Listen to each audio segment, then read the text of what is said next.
It's barely a month since your appointment as the acting Cabinet Secretary Interior, what is regarded as perhaps the busiest and toughest cabinet call.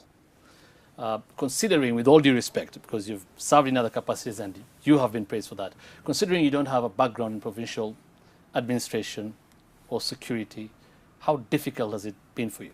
Government ministries across the board, essentially in a government situation such as ours, are very well staffed by technocrats, by background and contextual expertise that can assist you to make decisions. A minister or a cabinet secretary is a program officer.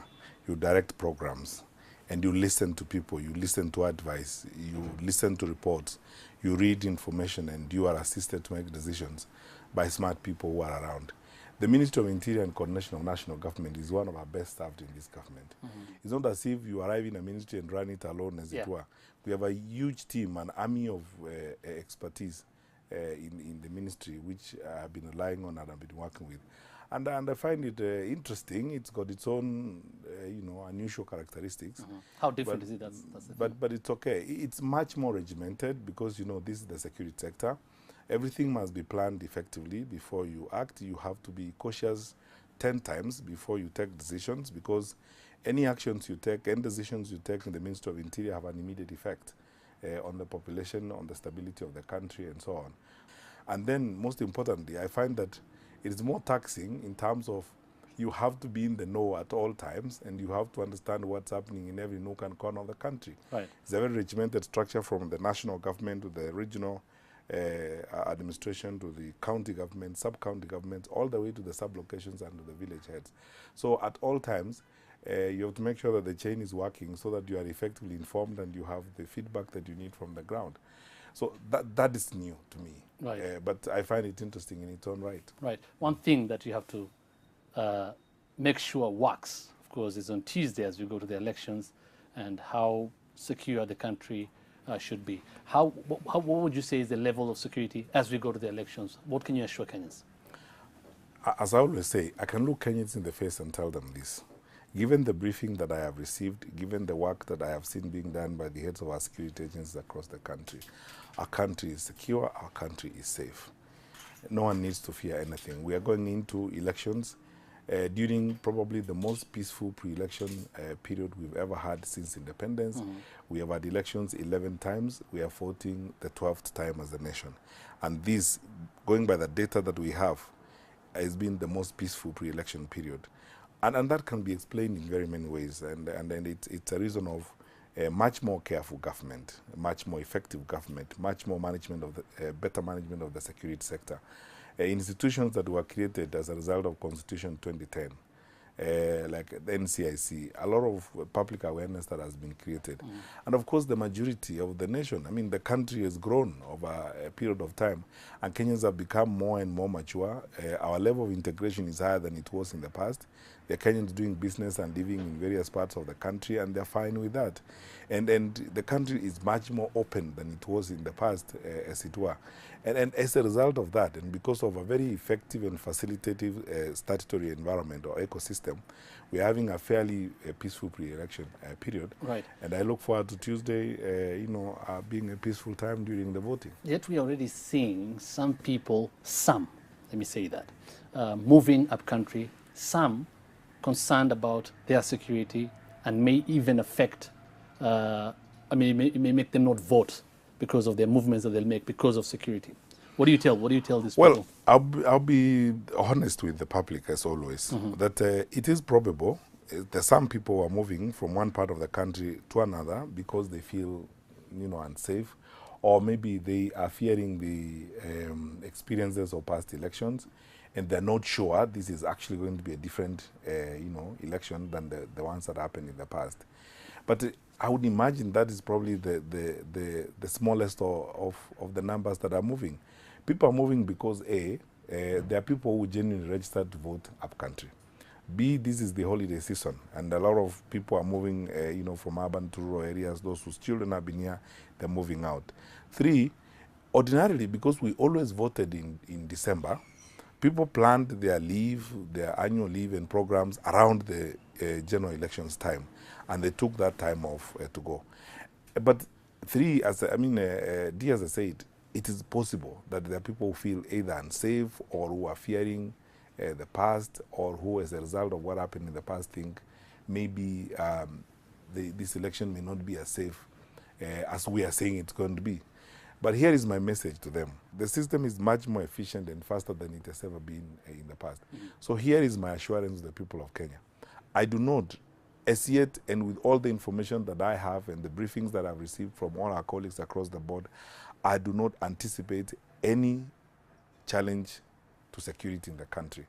I would like to confidently say we're going to have a peaceful election. Okay. That is why we have not gazetted a 9th of August as a public holiday, because we believe everyone will go back to work on 9th after we have voted on 8th. Right.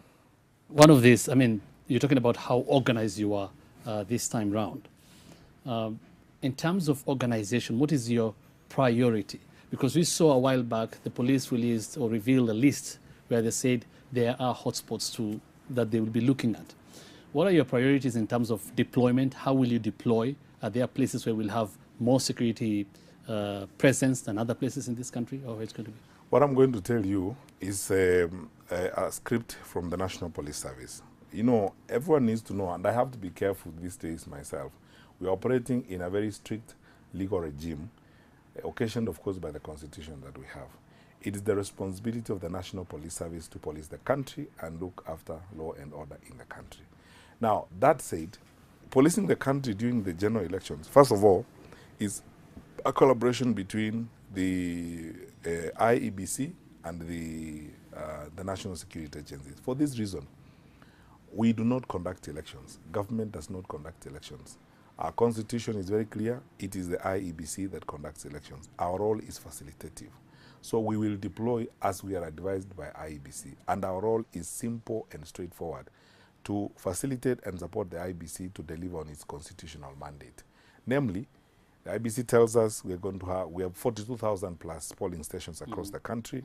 In some polling stations, you'll need 2 police officers. In others, you'll need 1. In others, you'll need 5. That is dependent on what the IEBC tells us. The need will come from IEBC. That is it. This is a discussion that has been held between IEBC and the National Police Service. For this simple reason, polling stations are not of the same size. They are not in the same parts of the country. There is no uniformity on polling stations across the board. There are some polling stations, Claresho, for example, if there's a polling station in Claresho Primary School, is right next to the police station in Claresho. So if you deployed 1 police officer and the others on duty, in the event that they are more needed, there's no need to deploy 5 police officers in that kind of polling station. That is not the same thing as a polling station in, maybe Mpeketoni, for example, as it were. So the need varies. The deployment will vary from place to place in the country, right, but as guided by the IEBC. Okay. So when I'm saying we are ready, it means A, that conversations have happened between the police and the IEBC, and they have agreed and mapped out how the polling stations will be supported across the country. But in addition to the polling stations, that's not all we do during the elections. We have to look at critical installations across the country. Other duties will have to be done. I mean, we have to man traffic on the roads, we have to do other things and enable people to move around and so on and so forth. I need to address this point of hotspots. Because you're saying the need will come from IEBC. So are you saying the need will be IEBC in terms of deployment, or is there also the security agencies in this country have sat and known there are some areas they need to deploy more than? Yeah, that's where I'm coming to. Okay. Right now, to be honest with you, we have only 3 challenges in the security of the country that I can talk about very openly. We are a challenge on the border of Kenya and Somalia, and that's why we are more concerned about or keener on what happens in Lamu, Garissa, Mandera. And there are parts of the rift, like in cases like in Laikipia and Baringo, where because of recent cases of activities related to either cat rustling or banditry of some kind, there are some insecurity, and we have a security operation going on in Laikipia and in Baringo. Those are what I may describe as security challenges. Other parts of the country that we would describe as hotspots are because, A, there are areas in the country where Some races in certain categories are very close. You know, gubernatorial races are very close, and you can see that there's a possibility of tensions building during that time. Certain parliamentary races are very close, and you can see that there's a propensity to some level of volatility as you move along. There might be volatile, or there are very sharp differences between regions within a particular area and so on. And we mapped some of this out, and there are not many, really. And here, the security agencies have taken a decision already on the kind of deployment that will happen. Are we going to police some parts of the country more than others? No. Is there going to be deployment of more resources and assets in some parts of the country than others? No. Is there any preference or is there any particular attitude for or against any parts of the country? Absolutely not.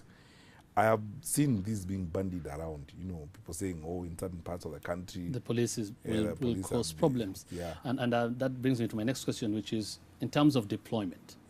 I mean, when you deploy security agencies, I mean, where do you draw the line between the need and what people have always questioned sometimes in elections, that we have so much police presence that it ends up, or it may intimidate voters in voting? Hussein, these decisions are not made by tossing a coin or by throwing up bonds and saying the places that fall on your left, give them more police officers, and those that fall on your right, give them more police officers. Security decisions are made scientifically.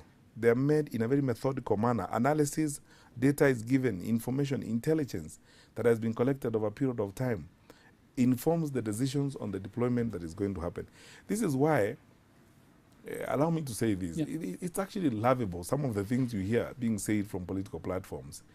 The security decisions are not made in that kind of political manner that people think they are made. The people who make decisions are smart people who have been doing security work over a long period of time. It's a combination of so many factors. They have data, they have intelligence that those politicians don't have and will never have. They have surveyed those areas in manners that those who are criticizing them have not done. And when they take decisions to deploy, they are not guided by politics. That is their worry. No, because they cannot be, for the simple reason that if you're guided by politics in your deployment, you most obviously are going to make a stupid decision. And they don't want to make a stupid decision. How on earth will you move security forces to one part of the country in the hope that you are over-policing that part of the country? What happens to the rest of the country? The point I want to say is this. Trust, an attitude of trust is necessary in the way in which we deal with our security agencies. There is nothing like over-policing, and there is nothing like over-deployment of security forces. And everyone is conscious of the fact that, first of all, you need to understand the doctrine of keeping law and order from the point of view of the police. That doctrine is we are there to assist and facilitate the people we serve, who are our employers, to go about their business. And if their business on that day is voting, we would assist them, including, in some cases, if police officers have to carry people and help them to get to the polling station or give them directions to the polling station, that is their responsibility. It is not inhibitive. It's not the doctrine of inhibiting or stopping people from exercising their democratic right.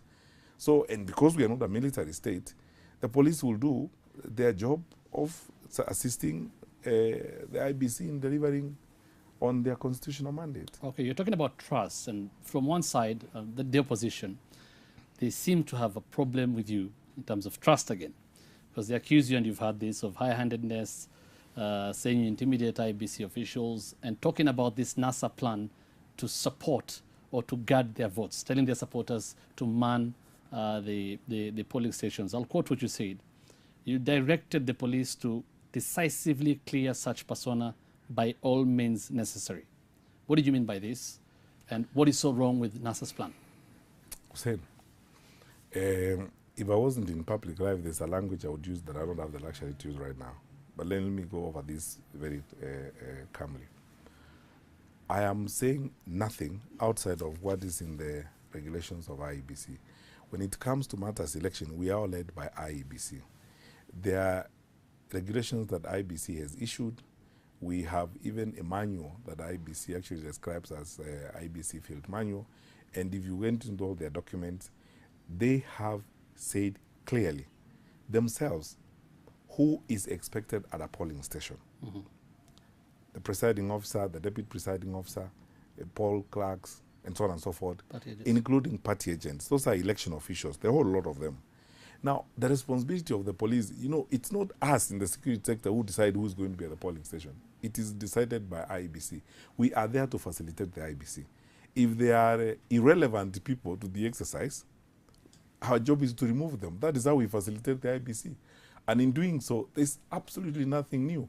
And by the way, we want to be efficient in doing it so that we can have anything that will stand in the way of a free and fair election must be dealt with. And that includes idlers. People are not required in a polling station. That's why we have all been telling people, the IBC, ourselves, and the whole world of reasonable people has been saying, wake up at 6 in the morning, queue like a proud citizen, vote, and go home. If you are a party, you have nothing to worry. You have your agent at the polling station. If you are a candidate, worry not. You have an agent at the polling station.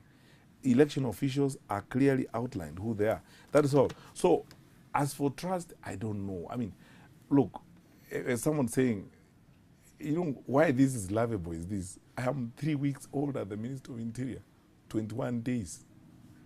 And what would you have done in 21 days for someone to imagine that you actually, you know, cannot be trusted? What could you have done? I think there's a fixation in this country. Let me just say it. There's a fixation in this country amongst all of us on one thing, that if people don't sing my praises, then they are against me. Or if people hold views that are different from mine, then they are against me. And I think that is informed by that kind of thinking. I cannot say anything. And by the way, I can assure everyone, candidly as I always do and very bluntly, we are here to do our work fairly, objectively, and firmly. We will do it. So you came and you were appointed at a time when there were already claims about rigging by the security agencies. Case in point, and I would like you to respond to that issue about rigging, but also case in point, when the CS defense just recently dismissed as fake the documents by NASA as evidence of military's hand in rigging. I know the CS defense is CS defense and CS interior, but this is about Operation Dumisha Utulivu, which is a joint security thing. Yet the KDF spokesman is on record as confirming that document as authentic. It's worth to mention here, of course, even if the KDF spokesperson is on record as confirming the document was authentic, he said it was quoted out of context. Where does the truth lie? Hussein, in government, there's something called order. We govern orderly. And one thing that I like about my president is that he has presided over an orderly and organized government. I'll not shoot my mouth and make sideline comments on what is happening in a department where my colleague CS Rachel Mamo is dealing with the issue squarely, fairly, and truthfully. So I'm not going to start commenting on KDF when it is not part of my department right now. And secondly, I know that sections of the political establishment had a problem in the past. Even while my late colleague General Joseph Kaiseri was in office, about a multi-sectoral prep training that was happening in Embakasi and so on. I have been briefed effectively by the heads of agencies. I have looked at what was happening, and actually during the end of the closure of that course, the place was opened up and the media was invited there. What was happening is very simple and straightforward. All security sector agencies came together to rehearse and prepare for what they would do in case there was a disaster, there was a bigger challenge, and to prepare better for the forthcoming general elections. And this not only included security agencies as we know them in the traditional definition, it included para-security players like, Red Cross for emergency services and so on and so forth. Now, honestly, even if you were probably the most foolish person on this earth, how would you put all these people together in Embakasi, 10 kilometers from the city center, to plan to rig an election that has not even happened in the full view of the media and the whole world? I mean, we need to be serious also about the discourse that we have. This is what amazes me. We need to be serious about some of the things we say. Okay. And some of our colleagues and leaders need to be serious about our nation. Kenya is a great country. We are blessed to have this nation. People need to be serious about some of the things they say. Okay. Finally, I want to believe you were here in 2007, or you know what happened in 2007, the 2007 post-election violence. How do you ensure 2007 does not happen again in this country? What is it you think that was done wrong or wasn't done then that you'll do different now? Poor preparation in 2007 led us to down the challenges that we finally faced. That is not the case now. There has been a lot of preparation. What you're seeing as a multi-sectoral conversation that is going on within the security sector and so on, didn't happen that time. There's a greater level of collaboration right now. Awareness raising and constant messaging on peace, integration, coexistence, tolerance. The government has been running a huge program called Uwiano, where the Ministry of Interior has been facilitating conversations across the board between communities, between people within communities. Intra and extra community conversations across the board have been going on for a long time. Greater and broader involvement. I've been here, been in the Ministry of Interior for about 3 weeks, and I have had over 5 meetings with the religious leaders in the country in their various formations and in their various groups, as it were, showing the openness of government and inclusivity, and ensuring that everybody is involved in the conversation on our country and the stability of our country. The resources we have deployed in this are many, through the Nyumba Kumi initiative, through the programs that bring together, as I said, elders and community leaders from various parts of the country. And I must say, quite frankly, that I'm so grateful, and I'm everlastingly will be grateful to God for being born in Kenya. I mean, such a wonderful country, and we're blessed to have the government that we have at the moment. And in all fairness, a lot of preparation has been done. And I have faith, I can say this with absolute confidence, that I have faith that the Lord who gave us this country will not forsake us on earth. And there's going to be peace in this country, and we are going to have a peaceful election as we go along. Because the level of determination I have seen from ordinary Kenyans, civic leaders across the board who are talking about peace, coexistence, and ensuring that we go through the electoral process without a challenge is huge. And because of that, I don't think 2007 will ever happen again. Plus, again, Hussein, I mean, we are not a community of foolish people. We have learned, and Kenyans have learned the lessons of going the path of destruction merely because of strained passions brought about by electioneering and the campaigns that we've had. I do not foresee any of that going to happen at all. Okay. Thank you, Waziri.